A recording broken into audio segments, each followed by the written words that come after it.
Gente! Caiu! Nunca isso aconteceu! Oi, meu amigo Ítalo! Boa noite, Regina! Boa noite, Paty! Gente, caiu a transmissão! Simplesmente. Bom, faz parte dos bastidores aqui, né? Bom, continuando aqui a minha fala... eu sou fisioterapeuta aqui em São Paulo, capital. Eu atendo pacientes aqui em Higienópolis. Eu sou pesquisadora lá do grupo de pesquisa em Zumbido, com a doutora Jeane, com o doutor Ítalo. Eu sou docente de cursos, né, para fisioterapeutas em Zumbido. Então, para fisioterapeutas e dentistas também, a gente vai voltar, né, a fazer online, porque o presencial miou este ano. E também eu dou aula, né, dou curso de Mindfulness para as pessoas que têm zumbido. A gente terminou agora em setembro o curso, foi muito bacana, fiquei muito feliz com os resultados. E se Deus quiser, próximo ano eu vou reiniciar, porque esse ano tá bem puxado, tá bom? Oi, Samuel, tudo bem? Bom, para quem tem, na verdade, zumbido, só para eu saber, dá um joinha. E pra quem tá aqui, né, como profissional, manda assim uma mãozinha, só pra eu saber quem é o público que tá aqui hoje, tá bom? Só pra eu poder organizar melhor as perguntas, tá? Bom, ó, duas pessoas já, 3 pessoas já com zumbido, 4 com zumbido, então, isso aí, muito bem.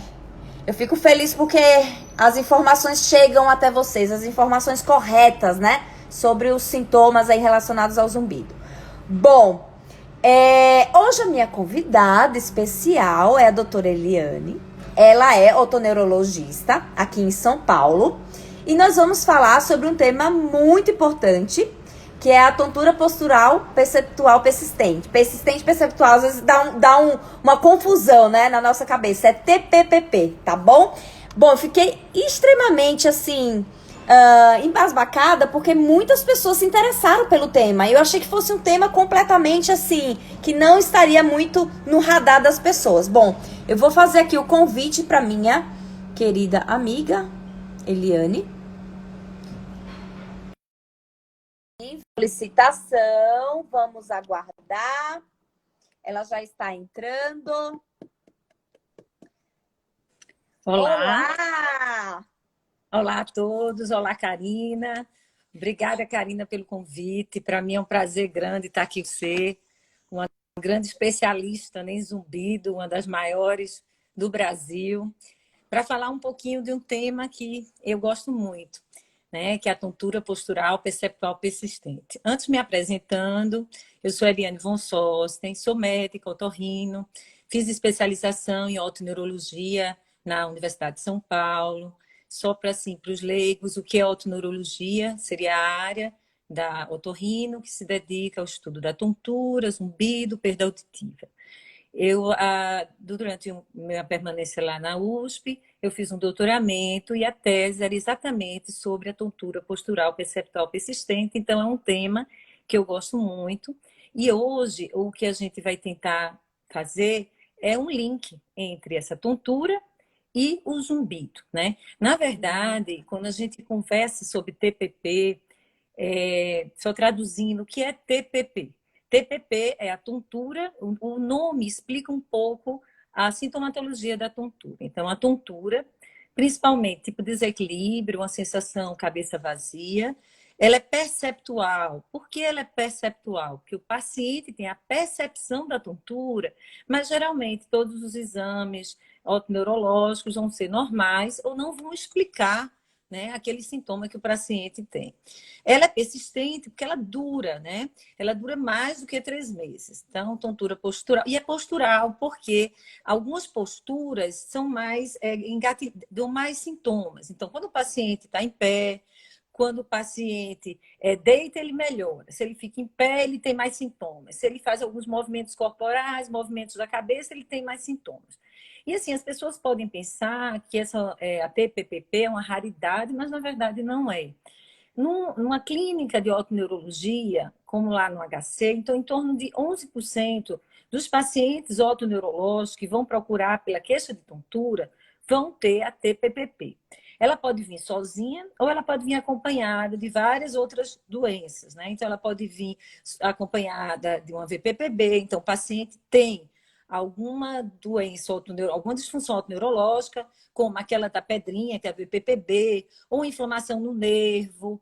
E aí, de repente, ele perde a segurança em relação ao seu equilíbrio e pode evoluir posteriormente com uma TPPP. Né? Ele passa a ser hipervigilante em relação ao seu corpo e desenvolve esse tipo de tontura. Existem também alguns pacientes que são puramente psicológicos. Então, ele tem um problema psicológico, uma ansiedade importante e evoluem com TPPP. E tem alguns pacientes que têm uma outra forma, né? Que ele tem ansiedade e tem também a doença autoneurológica, pode ser qualquer, até uma enxaqueca do labirinto, e depois eles vão evoluir para TPPP. Bom, esse é um resumão, né, de TPPP, mas eu queria fazer a relação entre TPP e zumbido. Qual é a relação isso? Então, quando a gente estuda TPPP e estuda zumbido, a gente vê que são doenças que eu diria disfunções irmãs. Elas têm muita coisa em comum. Então, a própria gênese, né, da TPPP e do zumbido, então a gente pode ter uma gênese aqui no órgão periférico, mas a perpetuação vem a partir de uma alteração, de uma disfunção no sistema nervoso central. Né? Então, o zumbido começa geralmente periférico, mas ele depois se perpetua a nível do sistema nervoso central. E a TPP da mesma forma. Muitos casos vão começar por uma agressão na periferia, alguns não, mas muitos sim, e depois vão ao sistema nervoso central e vai gerar uma disfunção, um uso incorreto do sistema vestibular central e a pessoa fica com aquela falsa percepção. Então, eles têm essa similaridade. Outra similaridade entre o zumbido e a TPP, além das gêneses, é a evolução, né? Geralmente, o zumbido você pode cronificar, e no caso, eu acho que é o maior motivo da gente estudar, é o zumbido que cronifica, que tem um grau de incômodo alto. Então, o zumbido, a partir do momento que cronifica, e a TPP também pode cronificar, eles vão precisar de um tratamento similar para melhorar. Então, a abordagem terapêutica de ambos vão ser bem parecidas, por ter que ser uma que a gente chama uma terapia multimodal, que vai ter várias abordagens. E o perfil do paciente que tem TPPP é um perfil muito parecido com o paciente que tem zumbido. Então, como é o perfil do paciente? Me diga aí, agora você, Karina, descreva o perfil de um paciente com zumbido.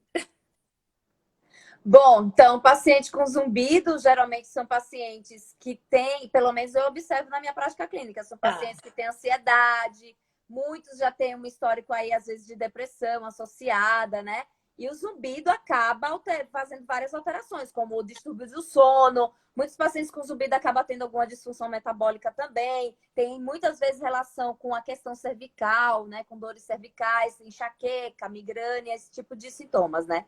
Associados. Exatamente, você descreveu o paciente com TPPP. Então, é praticamente a mesma coisa. Então, em torno de 70% dos pacientes que têm tontura postural perceptual persistente vão ter ou ansiedade ou depressão. E eles vão desenvolver também outros sintomas. Então, um dos gatilhos para da TPPP é a privação do sono, né? E aí fica um ciclo vicioso. Ele dorme mal, tem a tontura. Uma outra coisa que acontece também nesse paciente, em torno de 21% na nossa casuística dos pacientes, eles tinham alterações também na coluna, nessa transição, na coluna cervical e na região escapular. Então, essa tensão cervical, né, pode gerar uma síndrome de tontura que vai se associar, que é a síndrome cervical proprioceptiva, que vai se associar a TPPP, dificultando a sua cura. Então, é um paciente. E da mesma forma, o zumbido, em torno de 60% dos pacientes com zumbido vão ter alguma alteração na esfera psicológica, principalmente ansiedade ou depressão, né? E o paciente com TPPP, ele tem principalmente uma personalidade mais neurótica, mais introvertida, e ele vai desenvolver o quê? Uma hipervigilância corporal. Ele vigia tanto o corpo dele que ele tem uma falsa percepção que ele está desequilibrado. E da mesma forma, o paciente com zumbido. O que é que no aconselhamento a gente orienta o paciente com zumbido? Não foque no seu zumbido. E aí o paciente que vai desenvolver aquele zumbido mais difícil de resolução vai ser aquele que vai criar o quê? Um hiperfoco no zumbido. Então, existem até trabalhos, tanto de ressonância funcional para zumbido, como para a TPPP, que vão mostrar que existem alterações centrais nessas duas doenças. Então, são duas disfunções que vão ter evoluções e tratamento muito parecido. Tá, muito bom, gente. Foi uma introdução assim, já veio com tudo. Bom, gente, é assim, ó, para quem tá aqui pela primeira vez, a nossa live, ela se divide, né? Inicialmente eu vou bater um papo com a doutora Eliane, depois eu vou abrir para as perguntas, tá? Então, quem quiser já ir escrevendo as perguntas, ou aqui mesmo, ou aqui onde tem a interrogação, eu vou fazer da metade da live para o final. Então, inicialmente eu vou fazer esse bate-papo. Querida, eu tenho uma pergunta que eu faço para todos os meus convidados desde que eu comecei essa live lá em março, no início da pandemia. A pergunta é possível um zumbido ser curado ou não existe cura para zumbido? A meu ver, existe cura sim para o zumbido. Então, Isso. eu já vi vários pacientes com Conta um caso clínico seu, assim, que você lembra assim rapidinho, que você vivenciou essa experiência da cura. Como era esse paciente? Olha, quando o paciente chega, aquele paciente que é mais aberto, né, a informações, e eles vêm muitas vezes preocupados em saber se tem alguma doença grave, né? Então, quando alguma coisa estranha gera um temor por algo grave. E a primeira coisa que a gente tem que fazer é tentar acalmar esse paciente. Então, a grande maioria dos pacientes com zumbido vai ser por algo muito simples. A maioria é por perda auditiva, às vezes por envelhecimento, às vezes por um trauma acústico. Então, eu já tive vários pacientes, então, vítimas de perda auditiva induzida pelo ruído ocupacional, que chegam preocupados com o zumbido. A partir do momento que a gente faz só o aconselhamento, eu disse, olha, o senhor trabalhou tanto tempo numa metalúrgica. Então, imagina como as células do seu ouvido foram destruídas. E aí, provavelmente, houve um desarranjo estrutural e aí surgiu esse zumbido, né? Assim que a gente tem que explicar de uma forma mais simples. Agora, se o senhor ficar focando no seu zumbido, ele vai aumentar. Mas se o senhor tirar o foco, ele vai com certeza diminuir, vai desaparecer. Então, é como. Aí, às vezes, eu faço sempre uma analogia, né? Então, quando a gente está aqui conversando, tem um ar-condicionado ligado, o senhor não está percebendo. Agora que eu falei, o senhor passou a perceber. Porque o sistema auditivo não é só o que a gente recebe de informação, mas também é o foco que a gente dá. Então, esse paciente faz uma audiometria, volta com a audiometria. Eu explico, olha, o senhor tem uma perda auditiva em tais e tais frequências, nas duas orelhas. Isso é fator gerador do zumbido. E fica tranquilo que isso não tem uma tendência a aumentar. Né? Só mantenha uma boa alimentação, evite alguns alimentos que estimulam muito o sistema nervoso central, que é uma tendência a melhorar. E eu vou lhe dizer, é raro o paciente que com abordagem não melhora.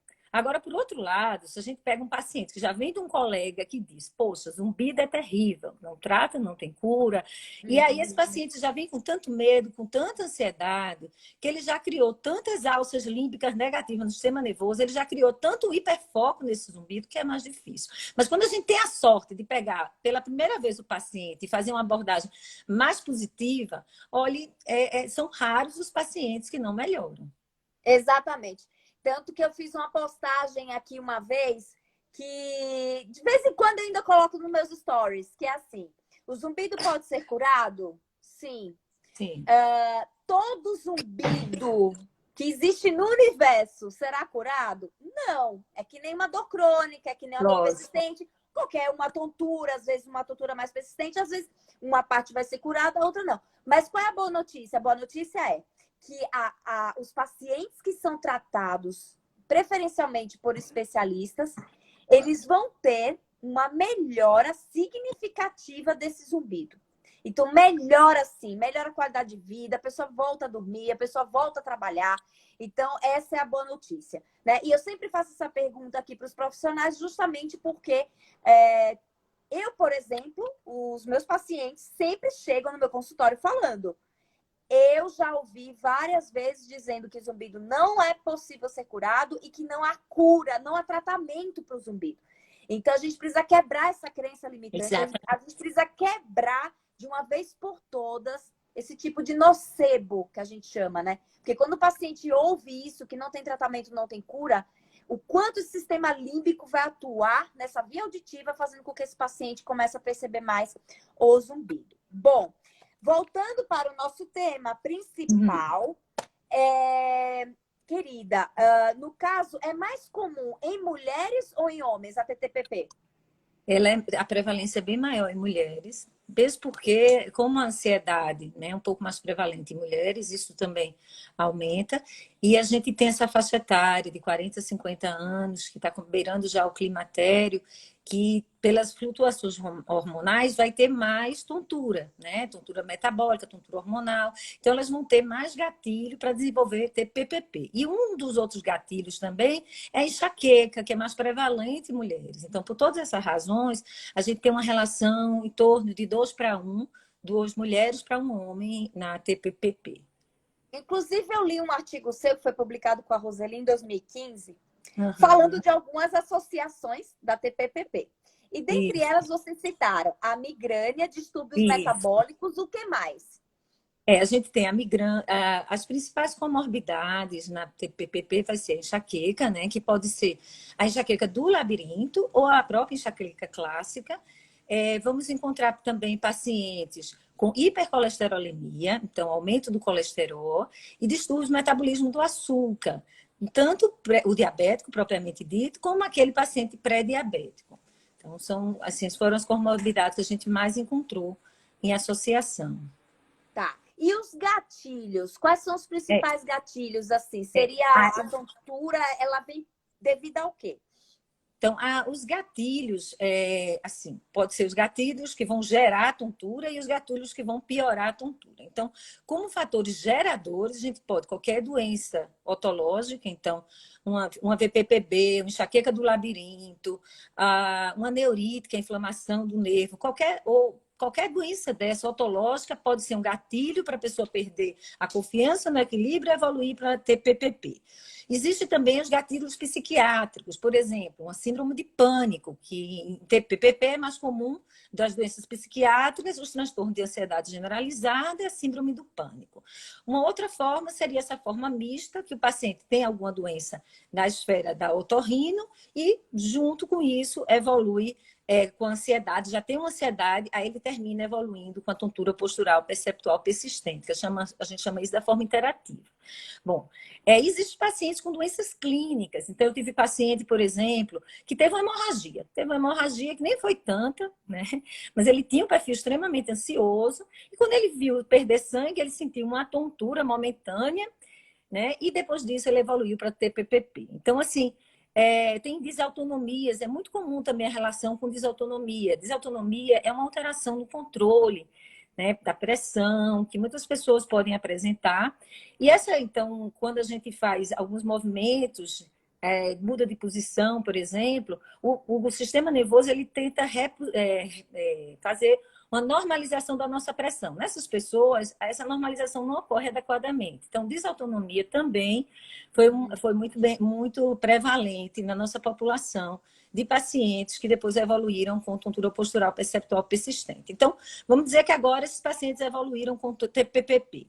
Depois que eles evoluíram, ao longo da doença, eles podem ter exacerbações ou melhora dos sintomas. Então, geralmente, eles vão ter uma tontura quase diária, mas tem momentos que ela aumenta e diminui. E os gatilhos para fazer com que elas aumentem são alguns estímulos visuais, né? Então, muito estímulo, TV, até a pessoa fala assim, passando um ferro, uma roupa no ferro, com muita informação visual, vendo passar um metrô. Então, tudo isso são gatilhos visuais.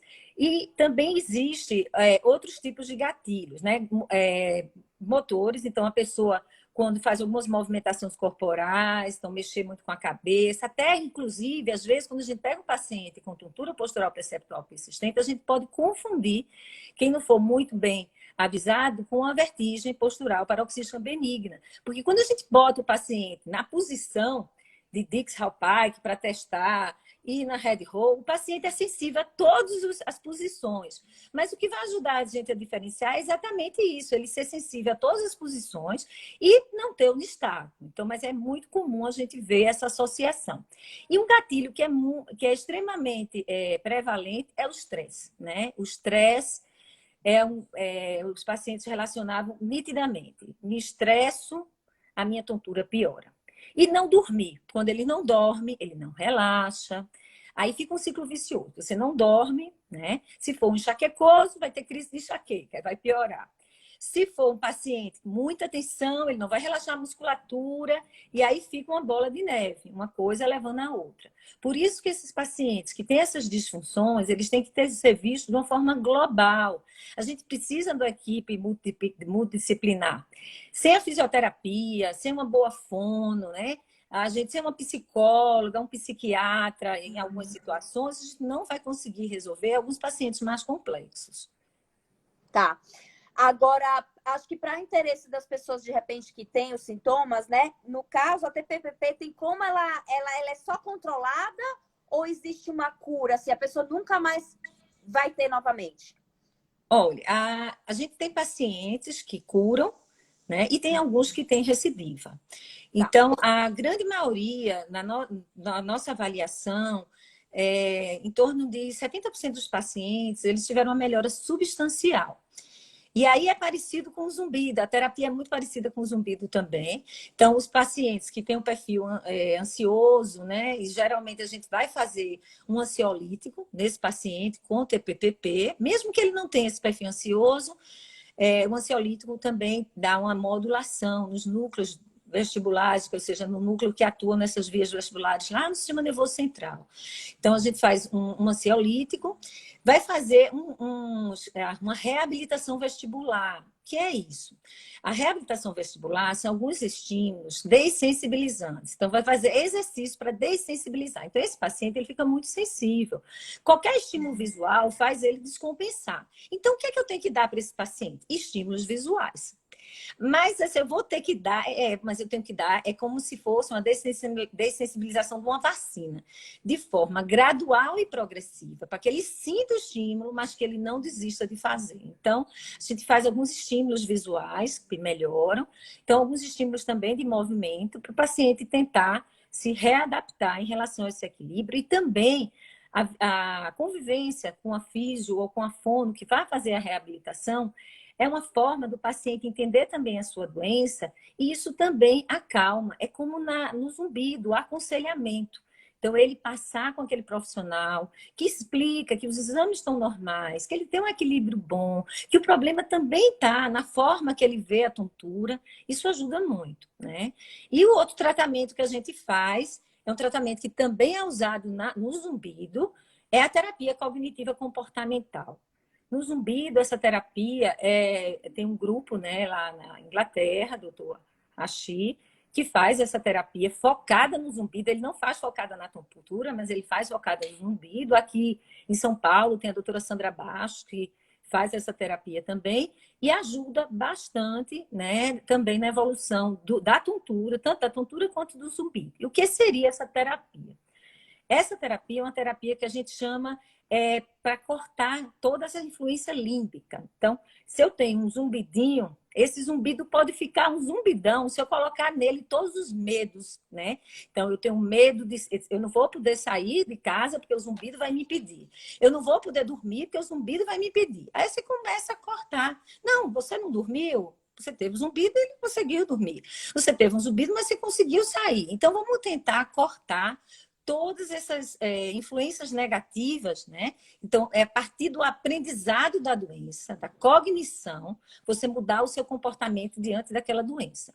Então, isso ajuda tanto na tontura quanto no zumbido. Então, por isso que eu digo que essas duas disfunções são muito parecidas. Os tratamentos são muito parecidos. No zumbido, em vez da reabilitação vestibular, o que é que a gente vai fazer? Se o paciente tiver perda auditiva, vai botar um aparelho auditivo e vai botar alguma estimulação sonora para tentar desensibilizar também esse paciente. Então, por isso que eu acho que as duas caminham muito juntas. Uhum. E a resposta ao tratamento vai depender exatamente dessa terapia que a gente chama multimodal, que seria uma abordagem bem global. Uma outra Exatamente. abordagem... O que eu percebo, por exemplo, dos meus pacientes, os que apresentam melhores resultados quando tem TPPP junto com zumbido, é quando ele consegue englobar ao mesmo tempo todas essas terapias. No caso, a Isso. reabilitação vestibular, muitas vezes uma terapia manual, trabalhando toda essa parte do relaxamento muscular. Paciente que faz juntamente também a terapia cognitiva comportamental, trabalho lógico, obviamente, do otoneuro também. Então, quando ele consegue englobar todos esses braços aí necessários, eles têm uma resposta mais rápida, né? E muito mais efetiva. No caso, eu queria que você comentasse um pouquinho sobre aquele estudo que você falou sobre, que incluía até o relaxamento Jacobsen, por exemplo. Isso.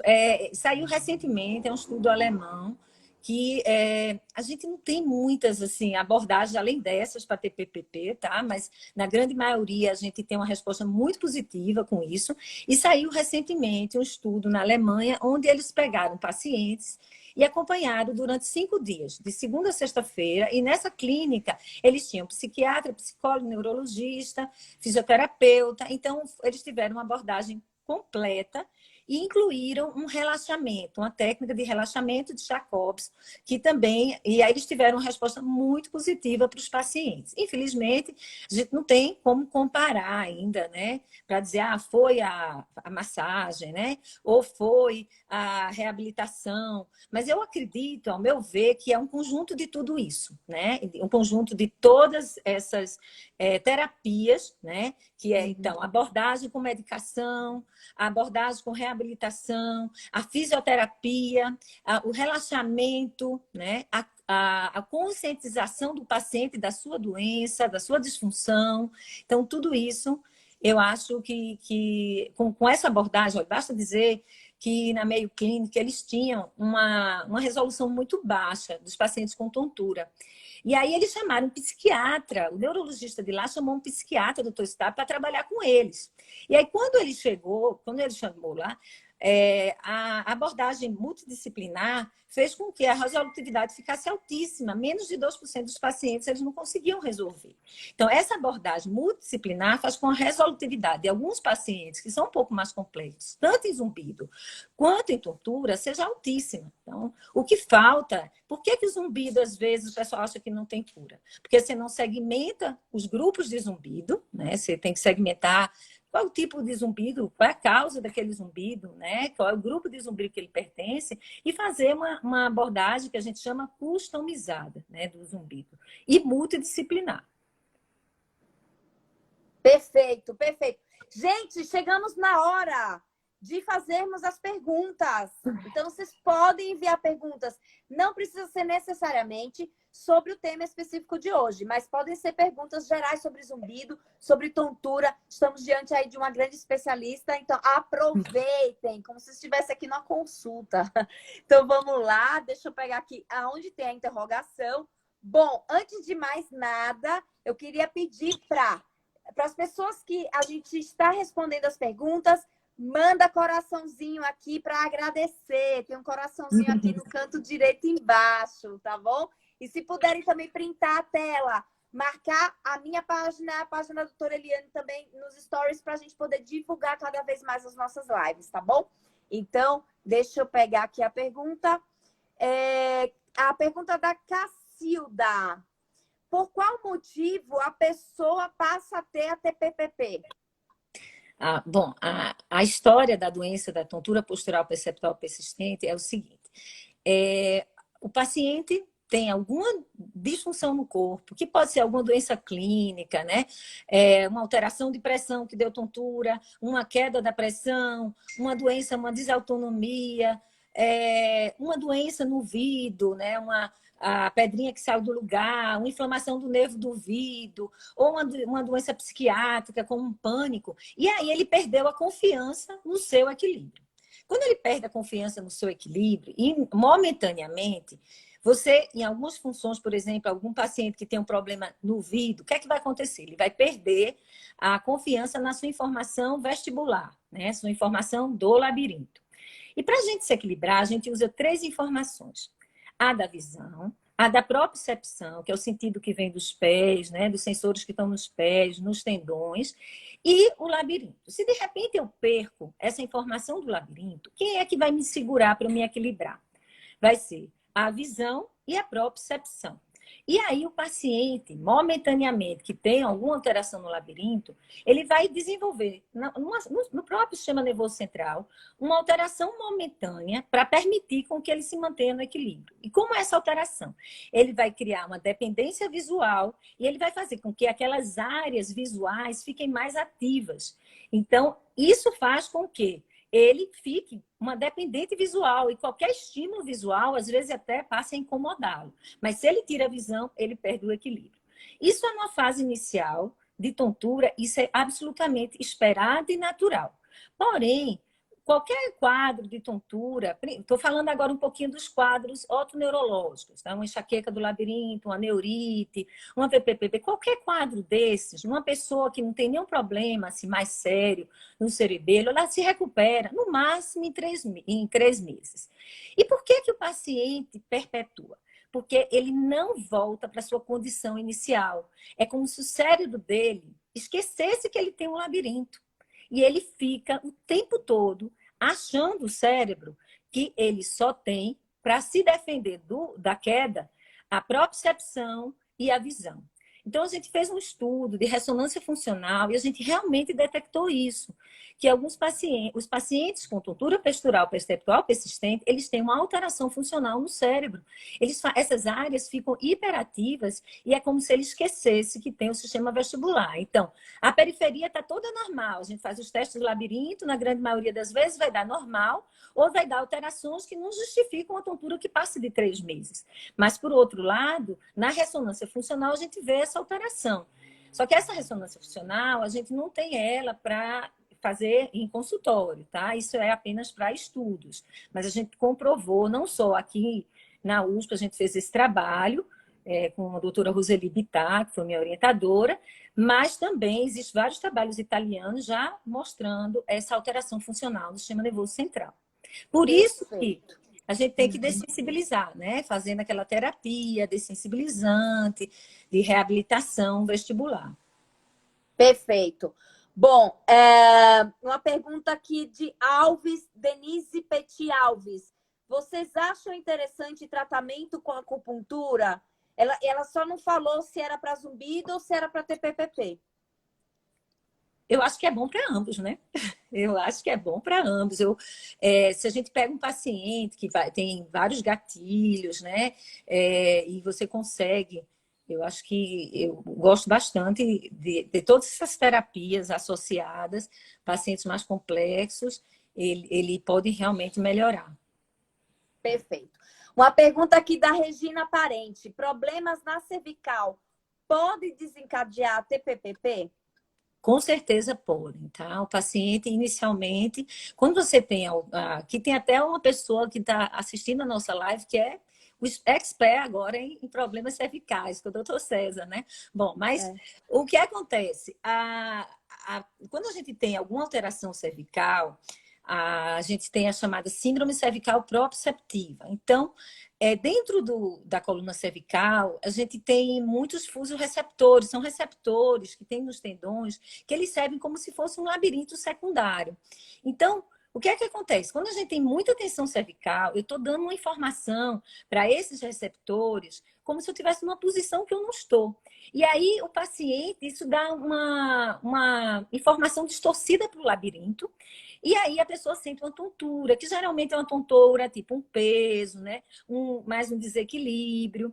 E isso faz com que a pessoa perca a sua percepção de segurança em relação a esse equilíbrio. Então, qualquer alteração clínica pode levar. Eu tive até paciente que por hemorragia, né? Teve, então, e a TPPP é uma coisa que a cervical proprioceptiva pode perpetuar-se, né?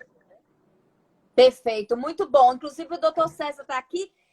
Muito obrigada pela presença. E ele até comentou aqui. Lembro de um caso que a doutora Eliane apresentou num congresso, que a paciente tinha zumbido com a movimentação dos olhos, o que foi muito interessante, que é o gaze evoked, né? Isso. Ó, Que... a Fabiola Augusta, ela perguntou o que é a enxaqueca do labirinto? Ah, tá, deixa eu explicar. O labirinto, ele tem dentro do... O que é um labirinto, né? Então, o labirinto é uma estrutura, né, que está aqui dentro da região, dessa região posterior do osso temporal. É uma estrutura óssea e dentro dela tem uma estrutura membranosa, que é o chamado labirinto membranoso. Então, já se detectou que dentro desse labirinto membranoso tem vários receptores semelhantes aos receptores que tem nas meninges do cérebro. E quando você tem uma enxaqueca, você pode liberar os mesmos sinaizinhos, né, que são os neurotransmissores, que vão dar as alterações na meninge dentro da orelha. E aí a pessoa pode ter uma tontura geralmente vertiginosa, pode vir zumbido e pode vir com ou sem dor de cabeça. Mas para a gente dizer que realmente é enxaqueca do labirinto, o paciente tem que ter tido alguma história pregressa de crises com enxaqueca. Mas ele pode até não ter mais, ele ter tido e passar a ter crises que são caracterizadas apenas por tontura, vertigem, náuseas e os sintomas migranosos de cefaleia ficarem mais obscuros. Muito bom, excelente. Tem uma pergunta aqui do Elvis, querido Elvis. O diagnóstico de TPPP com zumbido e plenitude auricular. Tudo junto. Tá. Otoneuro recomendou o medicamento Reconter, porém tomei por meses sem muita evolução. Ele é o mais indicado? Como é o nome do rapaz? O Elvis. O Elvis. Elvis. Como a gente está falando, né, tanto eu quanto a Karina, não existe um remédio só. A terapia não pode ser só uma medicação.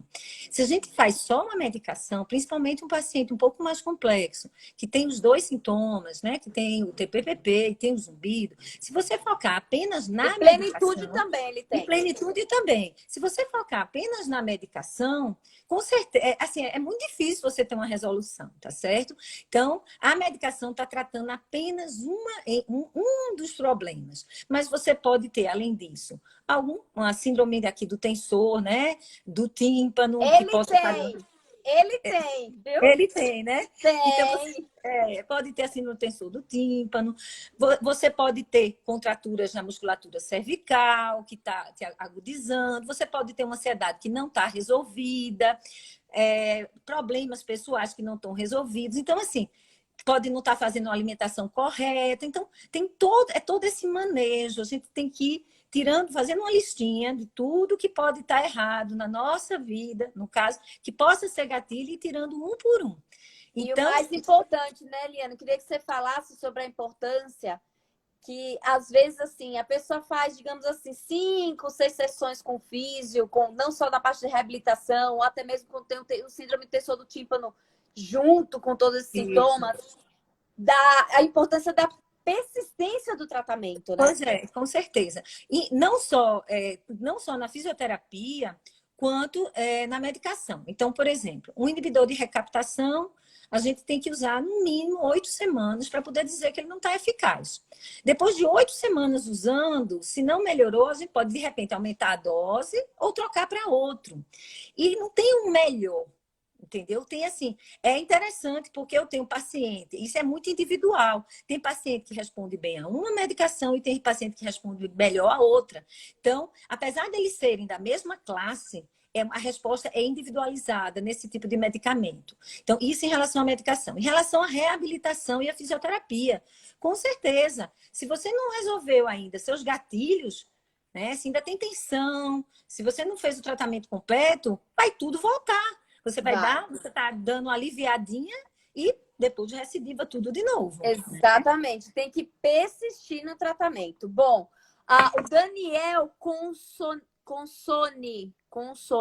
Estou tomando medicamento floral para ansiedade porque eu tenho zumbido. Ficou bem baixinho. Será que no meu caso o zumbido pode ser devido à ansiedade? Eu não tenho perda auditiva. O fato de não ter perda auditiva não quer dizer que necessariamente você não tem alguma lesão dentro da cóclea.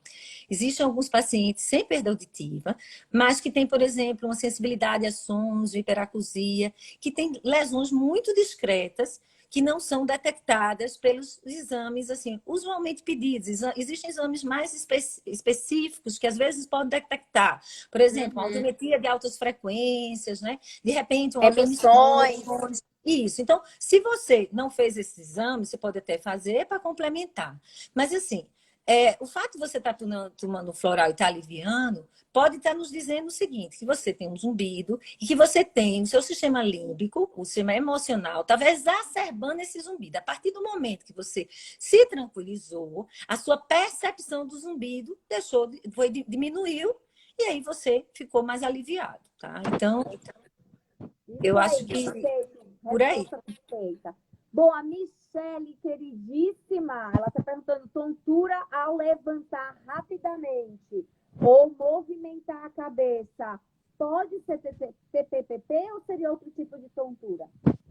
A tontura, quando a gente levanta rapidamente, ela não é muito. A TPPP pode apresentar qualquer tontura, quando a gente se movimenta de um lado para o outro, porque ela tem essa questão postural. Mas a grande maioria das vezes, a tontura, ao se levantar de vez, é por uma hipotensão postural. Né? Quando a gente está deitado, a circulação sanguínea fica mais acomodada no sistema nervoso central. Né? Quando a gente se levanta, há uma rápida diminuição de fluxo sanguíneo para o cérebro e pode dar uma zonzeirinha e um discreto escurecimento visual. Então, é mais por isso. Se a pessoa for já um pouquinho mais de idade, isso fica mais exacerbado e também fica mais exacerbado nas pessoas que usam remédios para pressão, que tem que usar, mas que às vezes pode dar hipotensão. Mas nada impede que uma paciente tenha tontura postural perceptual persistente e hipotensão postural quando se levanta, né? Porque são Tá, duas no coisas caso que da são tão frequentes. hipotensão postural, numa pessoa Tá. jovem, qual seria o tratamento? Bom, aí são algumas orientações, né? Se levantar por etapas, né? Se a pessoa está deitada, se levanta, passa um tempinho sentado para poder depois se levantar. Evitar desidratação, beber sempre muito líquido. Agora que está esse calorão, não esquecer de beber pelo menos os 35 ml por quilo de peso de líquidos, né? Existem alguns casos, se for assim muito sintomático, que existe um exame que a pessoa pode fazer que para ver se você tem não só hipotensão, mas você tem desautonomia, né? Que existem alguns pacientes que podem ter algum grau de desautonomia, e aí, nesses casos, existem algumas medicações. Mas, na grande maioria das vezes, só levantar por etapas, beber bastante líquido, evitar ficar muito tempo em pé parado. Se você estiver em pé, correndo, andando, não tem problema, porque a musculatura serve de bomba e pega aquele sangue que está na perna e vai levando de volta. Mas se E ficar ficar parado, muito tempo assim, muito tempo meio deitado, sentado no sofá também? se ficar muito tempo deitado no sofá e levantar de vez, às vezes a pessoa quer levantar de vez para pegar alguma coisa, pode ter essa tontura, tá? É comum também em mulheres Muito jovens. bom. Você acredita que meu marido, ele começou a ter isso agora na pandemia, porque ele está trabalhando em casa e aí o que está acontecendo? Ele não está bebendo quase água nenhuma. Pois é. Olha que interessante. Tem que Isso aumentar a aí. ingesta hídrica. Gostei da dica. Bom, a Fabíola Augusta, na TPPP, há ausência de nistagmo necessariamente? Olha, a TPPP não é diagnóstico de exclusão, ou seja, ela pode vir acompanhada de outras doenças. Então, foi muito comum, por exemplo, eu pegar um paciente com tontura postural perceptual persistente e ter tido uma neurite, né? Uma inflamação do nervo. Então, se esse paciente tem alguma outra doença otoneurológica, ele pode ter a tontura postural perceptual persistente associada a um nistagmo. Por exemplo, se ele for enxaquecoso, muitos pacientes com enxaqueca têm nistagmo, né? E aí ele pode ter associado. Agora, a TPPP isoladamente, ela não cursa com nistagmo, mas ela vindo acompanhada com outras disfunções, ela pode cursar. Muito bom, muito, muito esclarecedor. A Pati Físio perguntou se o paciente com TPPP ele pode ter sensação de flutuação, assim, como se estivesse num barco. Pode sim ter essa sensação descrito. Eles descrevem de várias formas. Sensação de cabeça de algodão, alguns, sensação de cabeça pesada, flutuação, desequilíbrio. Esses são os principais sintomas descritos pela TPPP. Raramente é vertigem. Vertigem não é característica, a não ser que ele tenha TPPP mais alguma outra síndrome autoneurológica. Muito bom. Pergunta da Monique, querida, um beijo de Salvador. A hipotensão postural pode ter relação com baixa de vitamina D? Não tem. Eu nunca, na verdade, eu desconheço, nunca li nada sobre isso, mas eu acredito que não. Agora, a baixa de vitamina D pode ter relação com a outra coisa que a gente está vendo aí, talvez com a vertigem postural paroxística benigna, que é a das pedrinhas. Então, tem alguns estudos relacionando a queda na vitamina D a maior chance de evoluir com VPPP, que é a vertigem posicional paroxística benigna, que é aquela tontura porque quebra as pedrinhas de dentro do vidro e vão para o lugar errado. Muito bom, excelente. A Fabiola comentou aqui que teve uma neurite há anos, a partir daí nunca mais fiquei curada. Não tenho enxaqueca, mas fiz um quadro de tontura recente sem nistagmo. E a suspeita era TPPP. Ela contou o relato dela aqui, né? Vamos ver aqui em cima mais perguntas. Vamos voltar aqui. Deixa eu ver aqui. E o Elvis, né? Ele contou aqui. Tive uma crise de vertigem que, após muitas investigações, acusou neurite vestibular. Porém, passaram muitos meses e ainda tenho leves tonturas com alguns movimentos de cabeça junto. Esse é o do que perguntou lá do Reconter. Ele está relatando aí o caso dele. Bom, Denise Alves, vocês acham... já perguntou. Da Minfísio, paciente com zumbido constante há mais de 2 anos. Tem aderências atrás das orelhas. Fez cirurgia da papada. Eu acho que deve ser papada. Deve ser aqui. Continuando, fez cirurgia da papada. Seria o motivo do zumbido influência ou nada a ver? Olha, eu acredito que não teria a causa do zumbido. Acho que não. Eu acho que não. A não ser, não sei se ela tem muita dor, né? Porque a gente tem aquela possibilidade, tanto a dor gerar zumbido, quanto o zumbido. Lembra que até você falou aquela via de mão dupla, né? Que você explicou até na última conversa que a gente teve. Sim. Que você pode ter uma alteração periférica gerando um zumbido, ou central gerando uma alteração periférica. Então, mas eu acredito que não, viu? Essa aderência, não sei se essa aderência é muito dolorosa. Eu acredito que não, deve ser por outra causa. É improvável. Bom, a Cacilda está perguntando, a TPM piora o zumbido? Por quê? O que fazer nesse período para melhorar? A TPM tanto pode piorar o zumbido quanto a tontura. Porque quando a gente tem essa síndrome da tensão pré-menstrual, você tem o quê? Uma flutuação hormonal.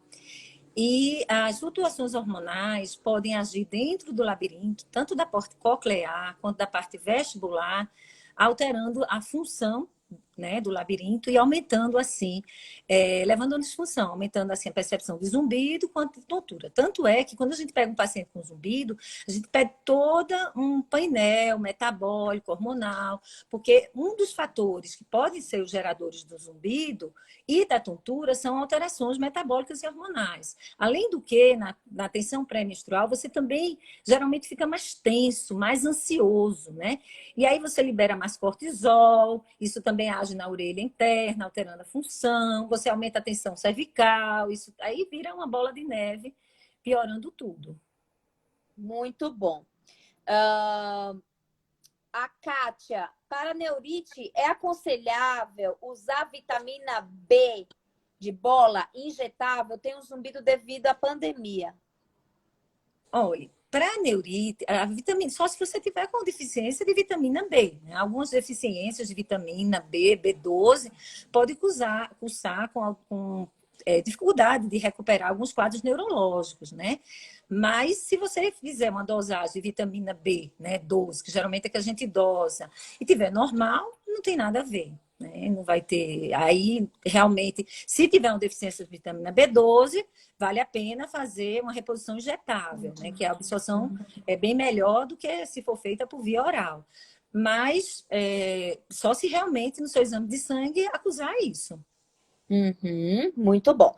O Daniel Consone, impedanciometria é a mesma coisa de audiometria? Não, não, são exames bem diferentes. A Uhum. audiometria é um exame que a gente vai ver o quê? O limiar de audição.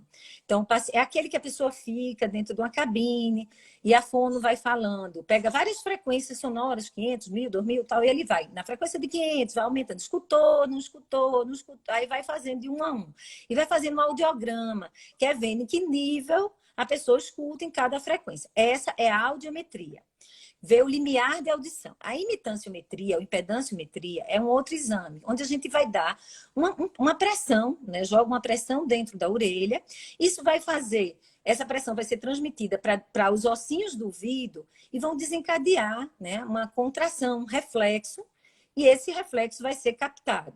E na imitanciometria, essa pressão vai, essa pressão sonora vai, bate na membrana do tímpano e volta. Pela imitanciometria, eu consigo ver se tem líquido dentro do ouvido, porque se ela for e não voltar, pode ser que esteja cheia de catarro dentro da orelha média. Eu posso ver se tem algum problema, que a tuba que ventila o ouvido não está funcionando, porque ele vai e demora a voltar. Então, a gente vê mais como está a função da orelha média, tá? Então, mas é interessante e a gente pede geralmente também para paciente com zumbido, por quê? Quando a gente faz a imitância, a gente pede também para detectar os reflexos do estapédio. Então, o som vai e a gente pode captar no outro ouvido o reflexo. E quando a gente banda um som para um ouvido e capta pelo outro, isso consegue ir, traduz para a gente que provavelmente o tronco encefálico, que é a parte do sistema nervoso central, que permitiria essa ida de reflexo de um lado para o outro, está íntegra. Então, a gente fica mais tranquilo em pensar que é um zumbido, né, que não tem, não seja de origem central. Tá? Agora, também não se assustem. Você fez um reflexo e deu negativo, não se preocupe. Muitas vezes dá falso negativo. É um exame que tem muita falha, às vezes não vedo direito, tá? Só porque se você fez e deu alterado, eu disse, ai meu Deus, é alguma coisa grave? Não. Muitas vezes é falha do exame. Muito bom. Doutor Renato Barreto, já que não há ressonância magnética funcional na abordagem clínica diária, quais critérios você utiliza para definir a TPPP? Ele deve ser médico, né? Então, eu vou te falar, é o seguinte, a gente tem o consenso da Barano Society, existe uma sociedade que é muito forte na otoneurologia, chama-se Barano Society. Então, eles estabeleceram, o doutor Stab, que é o pai da TPPP, ele estabeleceu, junto com outro comitê, os critérios diagnósticos da tontura postural perceptual persistente, que aí você pode encontrar, é gratuito o acesso, no JVR, no Journal of Vestibular Research. Então, tem lá o consenso, aí você pode entrar e ele vai te dizer. Então, o diagnóstico é clínico. Além disso, o que a gente pode fazer, se a gente tiver disponibilidade para alguns pacientes, é a posturografia, que de 50% a 60% dos pacientes podem ter uma posturografia que a gente chama afisiológica. O que é isso? Vai ter respostas melhores em condições mais difíceis de teste do que nas condições mais fáceis. Mas isso não é para todo paciente, não é todo lugar que tem posturografia, que é um teste que vai avaliar o equilíbrio. Uhum. Gente, finalizamos aqui as perguntas, mas assim, muitos elogios, falando que a live foi maravilhosa e realmente foi. Ninguém tá exagerando. Só a sua amiga aqui, Dalva. Querida Eliane, saudades. Fizemos o curso de neuromodulação juntas. Oi, Que Dalva. ótimo ouvi-la.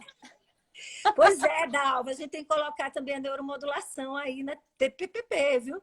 Já tem várias ideias. Muito bom. Querida, muito obrigada pela sua presença. Foi muito bacana, foi muito esclarecedor. Eu acho que todo mundo aproveitou aqui, não só eu, mas todo mundo que está nos assistindo, tanto os profissionais como também as pessoas que têm as queixas, né? Bom, todo mundo falando aqui, vocês arrasaram. Live top, excelente live. Oh, foi muito elogio, hein? Que show de bola. Muito bom. Gente, muito obrigada pela presença de vocês. Obrigada pelas perguntas. Espero ter ajudado mais uma vez. Próxima terça-feira nós temos live com a doutora Márcia aqui. Nós vamos falar sobre casos de cura de zumbido. Ela vai trazer alguns casos aí para ver se dá uma empolgada, dá uma esperança nas pessoas que têm zumbido, tá bom? Beijo grande em todos, boa noite, boa semana para vocês. Beijo, tchau, querida gente. Eliane. Muito obrigada, viu? Obrigada, Imagina. Karina, pelo convite. Obrigado, pessoal, aí por ter assistido. Tá? E Muito qualquer obrigada, dúvida, gente. tô à Beijos, disposição. espero vocês na próxima live. Tchau, tchau. Beijo, beijo em todos. Tchau, tchau.